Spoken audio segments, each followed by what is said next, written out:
Hello everyone, आज start कर रहे हैं हम थर्मोडायनामिक्स।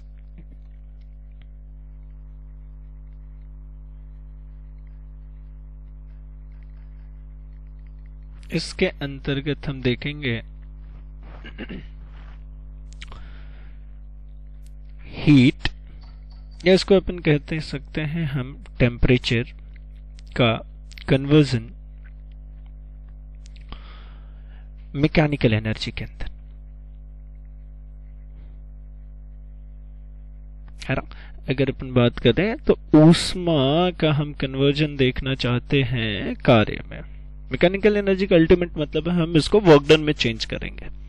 फाइन, इसमें कुछ छोटे छोटे से टर्म्स हैं। सबसे फर्स्ट हम उनको डिस्कस कर लेते हैं, फिर फर्दर आगे की तरफ बढ़ते हैं। सबसे फर्स्ट बात करते हैं thermodynamic system. Fine, thermodynamic system का क्या मतलब है? एक ऐसी असेंबली, है ना, N assembly of a very large number of particles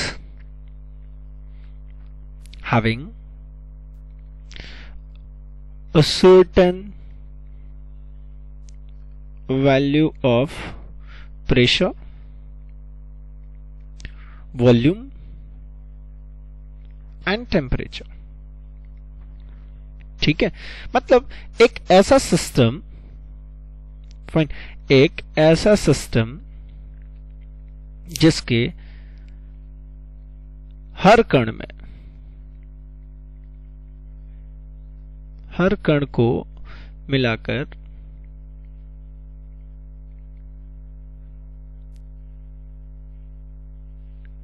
एक ऐसा निकाय तैयार करें, ऐसा निकाय जिसमें क्या हो, हर कण के पास में एक, पूरे निकाय में अगर बात करें तो कुछ मान होना चाहिए दाब का, आयतन का,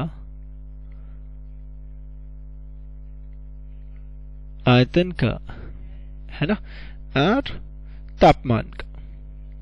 मतलब ये तीन, अल्टीमेटली कही जाए तो ये तीन वेरिएबल्स हैं जिनके बारे में हमें डिस्कस करना है इस चैप्टर के अंदर में। हम अगले में ही बात करते हैं थर्मोडायनामिक वेरिएबल की, है ना। थर्मोडायनामिक वेरिएबल का समझते हैं, मतलब तीन वेरिएबल्स हैं। वेरिएबल सब समझते होंगे, है ना, चर। ठीक है, तीन तरीके के चर इसमें पाए जाते हैं। एक तो दाब, प्रेशर, सेकंड आयतन, वॉल्यूम, एंड थर्ड तापमान, दैट इज टी, टेम्परेचर। ठीक है, ये तीनों को ही वेरिएट करके हम ऊष्मा से कार्य की प्राप्ति करते हैं, है ना। हम देखेंगे किस तरीके से इसका काम होगा। इसके अलावे एक और टॉपिक है सराउंडिंग। सराउंडिंग किसको कहेंगे? एक तो हो गया भाई सिस्टम, जिसमें हमारा ये पूरा काम होना है, जिसमें हमें तापमान देखना है, आयतन देखना है, प्रेशर देखना है। उसके बाहर की जितनी भी चीजें, मतलब outside from the system is called surrounding. System के बाहर जितनी चीजें होंगी उन सबको कहेंगे हम सराउंडिंग। ठीक है, इसी तरीके से इक्वेशन ऑफ स्टेट, ये आप सभी ने पढ़ा है ना। Ideal gas equation PV equals to NRT. हम डिस्कस करेंगे इन सभी के बारे में कि यहाँ पे क्या क्या चीजें हैं। तो अब देखेंगे हमारे जितने वेरिएबल्स लिखे तो वो सभी वेरिएबल हमें देखने को मिल रहा है। P that means pressure, V that means volume,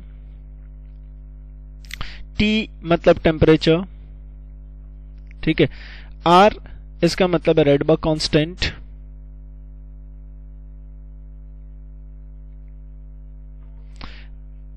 and N gas constant. ठीक है, अब हम आगे की तरफ डिस्कस करते हैं और हम देखते हैं thermal equilibrium. Thermal equilibrium.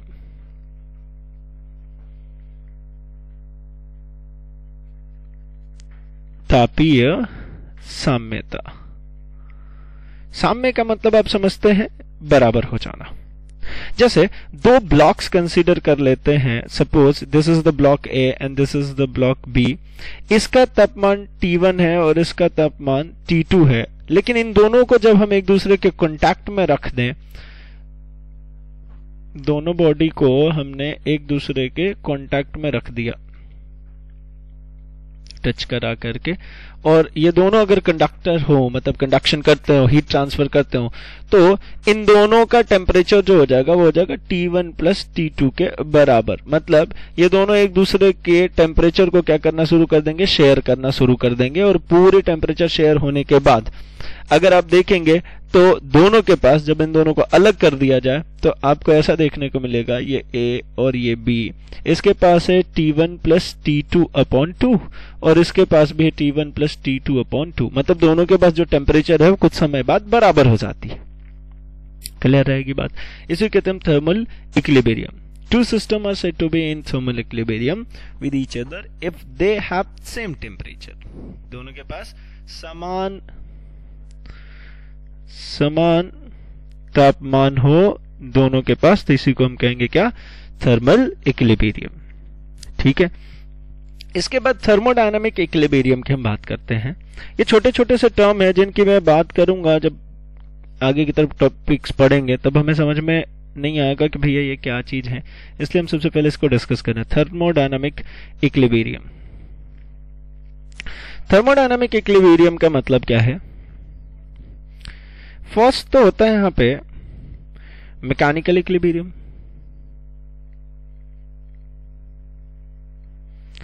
Second thermal, and third one is chemical. Mechanical equilibrium का मतलब कि कोई भी अनबैलेंस्ड फॉर्म बाहर और अंदर, सिस्टम के सराउंडिंग और सिस्टम के बाहर में नहीं होना चाहिए। मतलब जितना सिस्टम के अंदर में बैलेंस्ड फोर्स है उतना ही सिस्टम के बाहर में, मतलब there is no unbalanced force. इसका क्या मतलब हुआ? No unbalanced force interior to exterior, मतलब एक्सटीरियर का मतलब सराउंडिंग, बाहर में और सिस्टम में कोई भी अनबैलेंसेस नहीं होनी चाहिए। थर्मल इक्विलिब्रियम का मतलब कि सिस्टम के, इसको आप कहोगे equal temperature of each part of the system. System के हर पार्ट का सेम टेम्परेचर होना चाहिए। और केमिकल का मतलब कोई भी स्पॉन्टेनियस चेंजेस नहीं होनी चाहिए, जैसे केमिकल रिएक्शन, डिफ्यूजन, है ना, नो स्पॉन्टेनियस रिएक्शन। स्पॉन्टेनियस का मतलब उसी समय कोई रिएक्शन नहीं होना चाहिए। मतलब जैसे अपन बात करें कि उसके अंदर में कुछ भी आप काम कर रहे हो उसी समय पे, ना तो उसके अंदर केमिकल रिएक्शन होना चाहिए और ना ही उसके अंदर कोई डिफ्यूजन या कुछ भी चीजें डिल्यूट हो, कुछ भी चीजें मिक्स होगी, ऐसा कुछ नहीं होना चाहिए। अच्छा, इतनी सारी चीजें की बात कर रहे हैं, ये है क्या, है ना, ये सिस्टम, ये चीजें क्यों कर रहे हैं, क्या है भाई इसका मतलब, हम उसको भी समझते थोड़ा सा।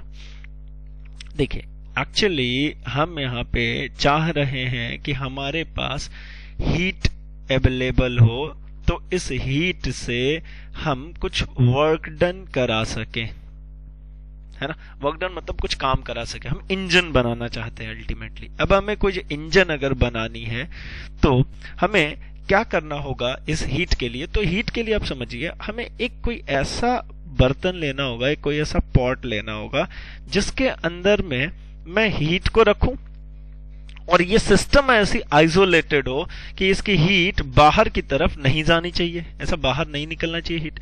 अगर बाहर हीट निकल गया तो ये अपने आप ठंडा हो जाएगा, मतलब इसको यूज ही नहीं कर पा रहे, ये एज अ फ्यूल यूज हो रहा है हमारे पास हीट। अब इस हीट से हमें डिस्प्लेसमेंट क्रिएट कराना है और फोर्स अप्लाई करानी है ना।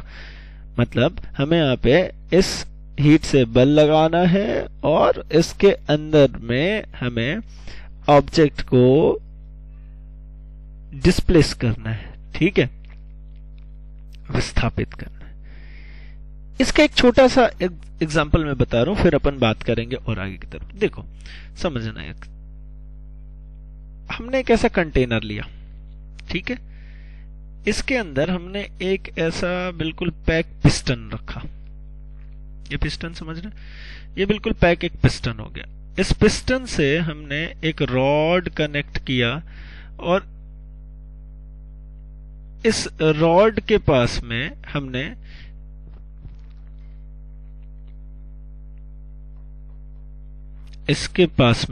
नीचे की तरफ एक गैस बर्नर रखा और यहां से हीट जनरेट करे।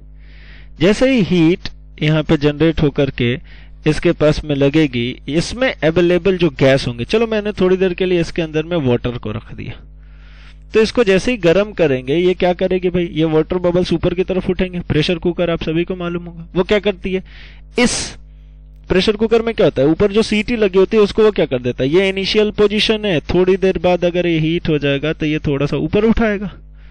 ये ऊपर उठा मतलब इतनी दूर ये क्या हो गया, डिस्प्लेस। यहां से मुझे डिस्प्लेसमेंट मिलेगा। और ये क्यों डिस्प्लेस हुआ, क्योंकि इसके ऊपर क्या लगा था, फोर्स। जब ये ऑब्जेक्ट डिस्प्लेस हो गया और मैंने उसके ऊपर लगाया हुआ है फोर्स, तो आप थोड़ा ध्यान से समझेंगे तो यहां पे आप पाएंगे ऐसा कि फोर्स इक्वल्स टू होता है प्रेशर इनटू एरिया, है ना, बल बराबर दाब इनटू क्षेत्रफल। ये पहले से ही पढ़ा हुआ है हमने। अच्छा, चूंकि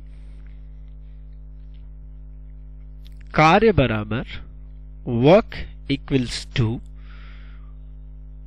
फोर्स, तब बल इनटू विस्थापन, मतलब डिस्प्लेसमेंट, ठीक है। अब माना कि ये जो डिस्प्लेसमेंट हो रहा है, ये छोटा सा डिस्प्लेसमेंट dx हो रहा है, छोटा सा डिस्प्लेसमेंट dx हो रहा है, तो ये काम भी कैसा हो जाएगा, छोटा सा, मतलब dw एक छोटा सा काम हो रहा है, बल इतना अप्लाई हो रहा है और डिस्प्लेसमेंट हो रहा है इतना। कोई समस्या नहीं होनी चाहिए मेरे हिसाब से। ये डिस्प्लेसमेंट है ये वाला, तो dw is equals to f की जगह पे आप क्या लिख सकते हो, ये f इक्वल्स टू क्या है, p into A, pressure into area, PA dx। कोई समस्या नहीं होनी चाहिए। अच्छा, अब एक और बात बताएंगे, dw इक्वल्स टू, आप यहां पे समझना, एरिया इंटू डिस्प्लेसमेंट। अगर आप एरिया को करते हैं तो क्या होता है भाई, मीटर स्क्वायर, और डिस्प्लेसमेंट की यूनिट क्या होती है, मीटर। आप फाइनली क्या पाएंगे, क्यूबिक मीटर। और क्यूबिक मीटर किसकी यूनिट होती है, वॉल्यूम की, आयतन की। तो मैं क्या, ये यहां पे जो दो टर्म दिख रहे हैं ADX, इसको मैं कन्वर्ट करके क्या लिख सकता हूं, क्या, DV। DV मतलब छोटा सा वॉल्यूम, V मतलब कंप्लीट वॉल्यूम, तो PdV। ये हमारी फाइनल वर्क डन देखने को मिली, जिसकी हम कब से बात करते हैं कि हीट से हम वर्क डन कैसे आइडेंटिफाई करेंगे। तो हीट से हमने काम करा लिया, डिस्प्लेसमेंट मिल गई मेरे को। अब क्या करना है, यहां पे दोनों तरफ इंटीग्रेशन लेने पर, दोनों तरफ इंटीग्रेट करो। इंटीग्रेट करेंगे तो क्या मिलेगा, integration of dw is equals to integration of pdv, है ना। कहां से, तो हम कह रहे हैं वॉल्यूम 1 से वॉल्यूम 2 तक, तो dw का तो हो गया w, इसका अगर आप इंटीग्रेट करोगे तो आपको क्या मिलेगा, इंटीग्रेशन ऑफ v1 से v2 तक pdv। ये हमारा वर्क डन है, ये हमारा काम होकर के आएगा यहां पे, ठीक है। इसी की हम तब से बात कर रहे हैं। ये हमारा सिस्टम था। अब इस सिस्टम के ये बाहर जो चीजें, ये सराउंडिंग हो गई। इस सिस्टम के अंदर जितने पार्टिकल्स थे, अपन ने बात करी थी कि इन पार्टिकल्स के पास में ये नेचर होगा कि इसके पास वॉल्यूम होगा, इसके पास टेम्परेचर होगा, इसके पास में एक आयतन होगा, है ना, प्रेशर होगा। तो इसी चीज के हम तब से डिस्कस करते हुए आ रहे थे। अब हम बात करते हैं कुछ लॉज की। तो सबसे फर्स्ट डिस्कस कर रहे हैं हम जीरोथ लॉ, ठीक है, जीरोथ लॉ ऑफ थर्मोडायनेमिक्स। हालांकि आपको फर्स्ट लॉ से पढ़ना है, लेकिन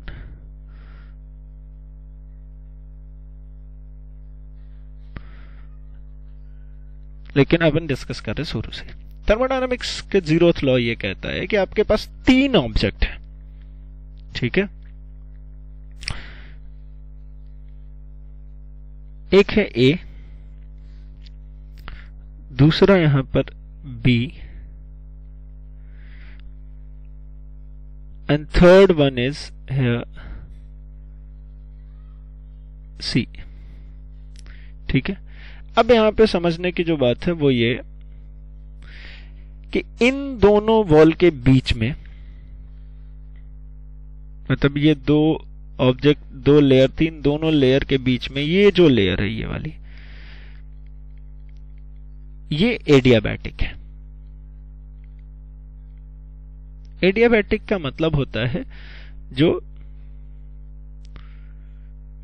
does not allow the temperature, मतलब टेम्परेचर पास करने नहीं देगा, यानी ए से बी में कोई भी टेम्परेचर नहीं जाएगा। एक ऐसा मटेरियल जो कि कंडक्शन नहीं करता हो, यानी ए से बी में टेम्परेचर नहीं जाने दे। और यहां पर भी एक मटेरियल लगा है, ठीक है, इसको कहते हैं डायथर्मिक वॉल।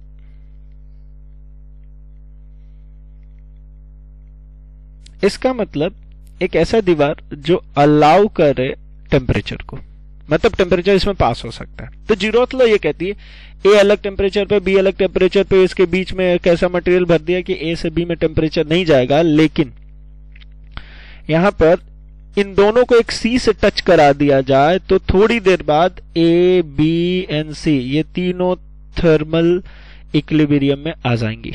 इसका मतलब क्या होगा कि ए सी के साथ में थर्मल इक्विलिब्रियम में हो जाएगा, बी भी सी के साथ में थर्मल इक्विलिब्रियम में हो जाएगा, मतलब बी और सी थर्मल इक्विलिब्रियम में बराबर हो गए, ए और सी भी बराबर हो गए, तो A equals to B equals to C हो जाएगा। मतलब बीसी में आप देखिए यहां पे टेम्परेचर ट्रांसफर हो सकता है इन दोनों में, तो ये दोनों अपना टेम्परेचर बराबर कर लेंगे। फिर वैसे ही एसी में भी हो सकता है, तो ये भी दोनों बराबर करेंगे। तो थोड़ी देर बाद आप ये देखेंगे कि बी बी सी के बराबर और ए बी सी के बराबर है, तो अल्टीमेटली क्या A equals to B equals to C नहीं हो जाएगा, थर्मली टेम्परेचर इक्वल हो जाएंगे इन तीनों के। इसे कहते हैं हम 0th लॉ, ठीक है। अब हम देखते हैं साइन कन्वेंशन को, ये सबसे इंपॉर्टेंट पार्ट है इसके अंदर, ठीक है।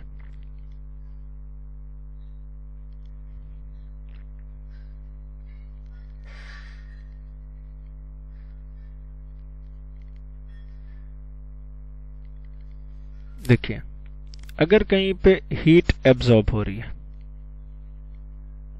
ठीक है, तो सिस्टम को हम कंसीडर करते हैं पॉजिटिव, मतलब किसी चीज को हीट दे रहे हैं तो सिस्टम कैसा हो गया, पॉजिटिव।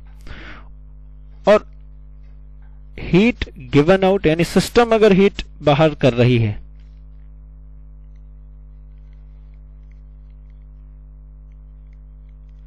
तो ये हो जाएगा हमारे लिए नेगेटिव। मतलब किसी मशीन को हम हीट दे रहे हैं तो पॉजिटिव, और मशीन हीट दे रही है तो नेगेटिव, ठीक है। इसी तरीके से वर्क की बात करें तो work done by the system, हम फिजिक्स में कोई मशीन बनाते हैं हमें हेल्प करने के लिए, अगर वो हमें हेल्प कर रही है मतलब पॉजिटिव। एंड अगर यही हो जाए work done on the system, मतलब हम ही मशीन को हेल्प कर रहे हैं चलने में, तो हम ऐसी मशीन क्यों बनाएंगे कि हमें ही मशीन को चलानी पड़ रही है, तो ये हमारे लिए क्या होगा, नेगेटिव, ठीक है। सिमिलरली अगर हम बात करते हैं इंटरनल एनर्जी के टर्म्स में, तो देखिए अगर इंक्रीज हो मतलब बढ़े, इंक्रीज इन इंटरनल एनर्जी, उसकी आंतरिक तापमान अगर बढ़ती है तो ये ऑब्वियस सी बात है कैसी आएगी, पॉजिटिव। और अगर उसकी आंतरिक energy decrease in internal energy तो ये चीज हो जाएगी नेगेटिव। ये सबसे इंपॉर्टेंट पार्ट है, ठीक है, इसको यहां तक याद रखेंगे। आगे थोड़ा सा देखते हैं हम इंडिकेटर डायग्राम को। फाइन, इंडिकेटर डायग्राम क्या है जरा समझिए। हमारे पास, हमने डिस्कस किया था कि हमारे पास 3 वेरिएबल्स है, एक प्रेशर, वॉल्यूम एंड टेम्परेचर। आप एक चीज से समझ के चलिए। हमने अभी एक सिस्टम बनाया था, इस सिस्टम के अकॉर्डिंगली समझिए। माना कि ये एक पूरी तरीके से क्लोज वॉल है, इसके बाहर कोई भी टेम्परेचर नहीं जा सकता, ठीक है, इसके बाहर कोई भी टेम्परेचर, कुछ भी टेम्परेचर लीक नहीं हो रहा। अगर मैंने इसको एक किसी साइड से इसको यहाँ पे हीट करना शुरू किया, टेम्परेचर देना शुरू किया, तो क्या होगा, इसके अंदर अवेलेबल होंगे गैस मॉलिक्यूल्स मान लो। अब ये गैस मॉलिक्यूल्स को अगर आप हीट देंगे तो अंदर का टेम्परेचर बढ़ेगा, टेम्परेचर बढ़ेगा तो गैस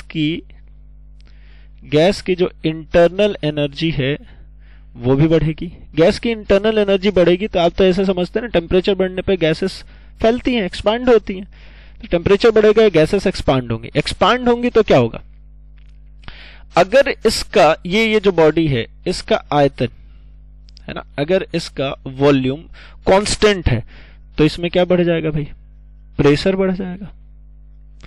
और अगर कोई ऐसी सिस्टम रखी है आपने, जैसे मान लो बलून के अंदर हम हवा भरते हैं, हवा भरने के बाद उसमें क्या होता है, प्रेशर बराबर रहता है लेकिन उसका आयतन बढ़ता चला जाता है। तो आयतन बढ़ता क्यों, बलून बड़ा क्यों होता है, क्योंकि उसके अंदर उसके प्रेशर को बराबर रखना है, बराबर रखने के कारण आयतन जो है बढ़ता चला जाता है। अगर आयतन को फिक्स कर दोगे तो प्रेशर बढ़ता जाएगा, है ना। जैसे पंप में बात करते हैं तो उसमें क्या करते हैं, आयतन को कम करते जाते हैं तो प्रेशर बढ़ते चला जाता है। तो मतलब ये तीन चीजें हैं, प्रेशर, आयतन और टेम्परेचर, ये तीनों आपस में कन्वर्टेबल है। कोई एक कांस्टेंट रहेगा तो दो चीजें चेंज हो जाएंगी, है ना। तो इन्हीं के बीच में हम एक डायग्राम बनाते हैं जिसको कहते हैं इंडिकेटर डायग्राम। ये पूरा काम कर रहे हैं हम कार्नोट साइकिल, कार्नोट इंजन को पढ़ने के लिए। तो देखिए इसके अंदर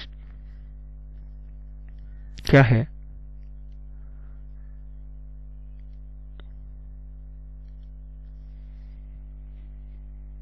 सी हम ग्राफ बनाते हैं।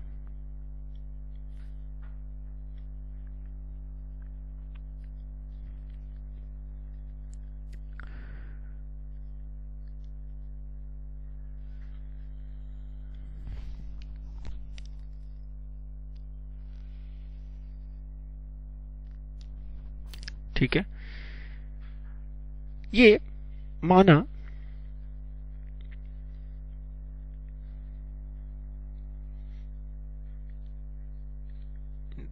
इस पोजीशन को हम सपोज ऐसा ड्रॉ कर लेते हैं,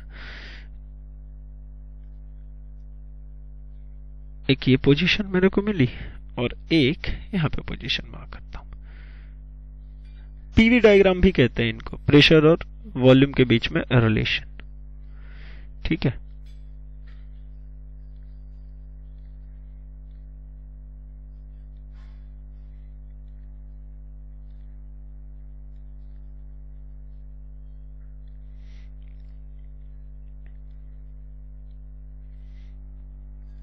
देखिए ये जो है, ये हमारा एक पोजीशन, सपोज ये ए, ये हमारा एक पोजीशन बी। इस पोजीशन पे P2 V2 है कोऑर्डिनेट्स और इसके P1 V1 हो गए कोऑर्डिनेट्स, है ना। तो नाम से क्लियर हो रहा होगा कि ये जो एक्सिस है ये वॉल्यूम की है और ये जो एक्सिस है ये प्रेशर की है। अब प्रेशर और वॉल्यूम के एक्सिस में ये जो पोजीशन है ये V1 पॉइंट है, ये हमारा V2 पॉइंट, उसी तरीके से ये हमारा P2 पॉइंट है, ये हमारा P1 पॉइंट है, ठीक है। तो अब इसके अंदर में देखेंगे तो इसको हम कहते हैं एक्सपांसन। मैं समझाता हूं ये क्या है। एक्सपांसन का मतलब होता है बढ़ना। कैसा, देखिए प्रेशर जब P2 पे पहुंचा तो जो वॉल्यूम है वो एक्सपांड हो गया, वॉल्यूम जो है वो बढ़ गया, ठीक है। और कंप्रेशन में क्या होता है, इसी के जस्ट अपोजिट। कंप्रेशन का मतलब घटना, उसका आयतन क्या होता जाएगा, घटता जाएगा, प्रेशर जो है वो बढ़ती चली जाएगी, ठीक है। यहाँ पे क्या हो रहा है, प्रेशर वो जो है वो कम होती गई और आयतन इसका क्या हो गया, बढ़ गया। आप देखेंगे प्रेशर पहले ज्यादा है, फिर बाद में प्रेशर क्या हो गया, कम हो गया, और आयतन पहले ज्यादा था और अब आयतन कैसा हो गया, कम हो गया, ठीक है। अब उसी का उल्टा प्रोसेस देखिए, इसका उल्टा प्रोसेस ये है,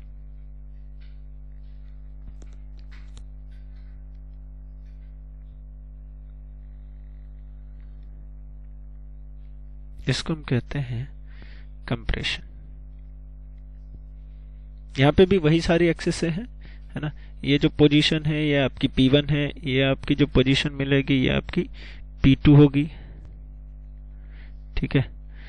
ये जो पोजीशन है ये हमारा A, और ये सॉरी इसको मान लो ये B हो गया, ये हमारी सेकंड पोजीशन, ये हमारी A पर से स्टार्ट किया हमने काम, P1 V1 था, और यहाँ पे ये अपने को देखने को जो मिल रहा है वो हो गया भाई P2, V2, ये हमारा P2, ये हमारा P1, ठीक है। वैसे ही हम अगर यहाँ पे डिस्कस करें V1 और V2 के टर्म्स में, तो ये हमारा हो जाएगा टर्म V2 और ये हमारा हो गया V1।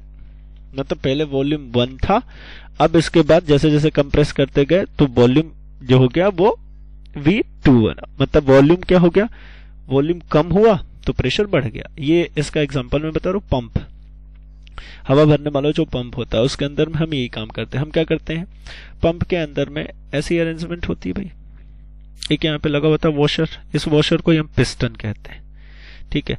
यहाँ से हम क्या कर रहा, हमने यहाँ हालांकि फोर्स से काम करते हैं, लेकिन यहाँ पे हम कंप्रेशन को समझ सकते हैं। यहाँ पे हमने फोर्स लगाया, फोर्स लगाते समय इसके अंदर जो गैसेस अवेलेबल हैं वो थोड़ी देर के बाद हमारे फोर्स की वजह से ये पिस्टन चल के आ गया यहाँ पे, है ना।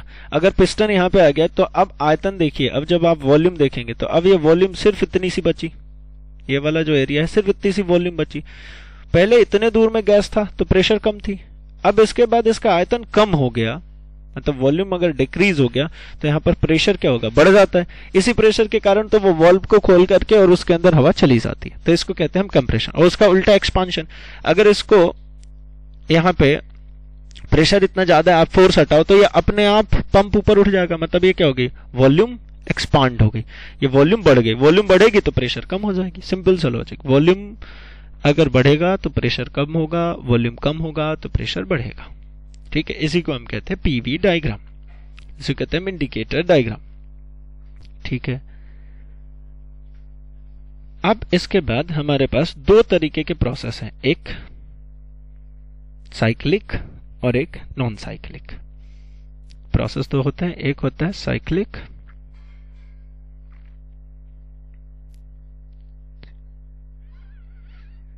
और दूसरा नॉन साइक्लिक। साइक्लिक का मतलब जो प्रोसेस ऐसी चलती हो, देखिए एक ऐसी प्रोसेस जो खुद को रिपीट करती हो, दैट मीन साइक्लिक, चक्रीय, है ना। इसको अगर हिंदी में बात करें तो इसको चक्रीय प्रक्रम कह सकते हैं, है ना। चक्रीय प्रक्रम का मतलब जो चल रहा हो, एक वक्र ऐसा बने, ऐसा देखिए मान लीजिए इसको अपन ऐसा बना लेते हैं, है ना। इसमें क्या हुआ कि यहां से यहां तक ये एक्सपांड हुई, फिर ये एक कंप्रेस हो गई, है ना। ये एक बार ये वही प्रेशर और ये हमारा वॉल्यूम, यहाँ पे आप समझ लो एक पॉइंट हमको मिली C, ये हमारे पास एक पॉइंट हो गया D, ये हमारा A और ये हमारा B, है ना। तो अब अगर आप बात करते हैं इसकी, तो ये हमारा हो गया क्या, एक्सपांशन, और ये हमारा हो गया कंप्रेशन। अब हम ये पूरा काम किसके लिए निकाल रहे हैं, वर्क डन के लिए। तो देखिए work done during expansion, expansion के समय वर्क डन कितना होगा, तो आप समझना ये कर्व है एक्सपांशन का ए बी, और एक पॉइंट यहां पर है C और एक पॉइंट है यहां पर D। आपने इंटीग्रेशन पढ़ा हुआ, इंटीग्रेशन कहता है कि इसका एरिया अंडर द कर्व, ये पूरा एरिया, ये पूरा ही, तो मतलब क्या लिखेंगे आप कि work done equals to area of, ये पूरी ही, है ना, A B C D A, A B C D A, ये पूरा एरिया, A से ये B आएंगे, C से D, ये पूरा एरिया। और ये होगी कैसी, तो ये होगी भैया पॉजिटिव, एक्सपांशन कैसी होगी, पॉजिटिव। वैसे ही अगर आप बात करते हैं work done during compression. Compression मतलब जब उसमें प्रेशर इंक्रीज कर रहे हैं, तो मतलब W2 ये होगा नेगेटिव ऑफ एरिया ऑफ, अब इसका एरिया कौन सा, ये नीचे वाला, ये और ये इसके अंदर की ये जो एरिया आ रही, तो मतलब क्या, area of A B C D A, है ना। इसमें काम करता है, इसको x मान लेते हैं, यहाँ पे एक y, तो थोड़ा सा ऐसे डिस्टिंग्विश हो जाए, A B X C D A, और ए बी ऐसा यहां से ये y होता हुआ नीचे आ गया, तो A B A Y B C D A, नीचे वाला एक बात में ऊपर वाला, ठीक है।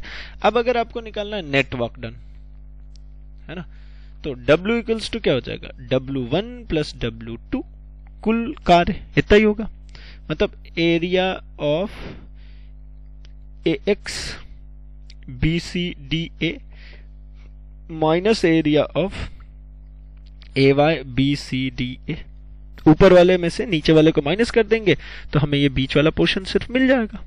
जो ऊपर वाले में से नीचे को माइनस करेंगे तो हमें ये जो बीच का पोर्शन है, ये बीच का पोर्शन मिल जाएगा, और यही हमें निकालना था।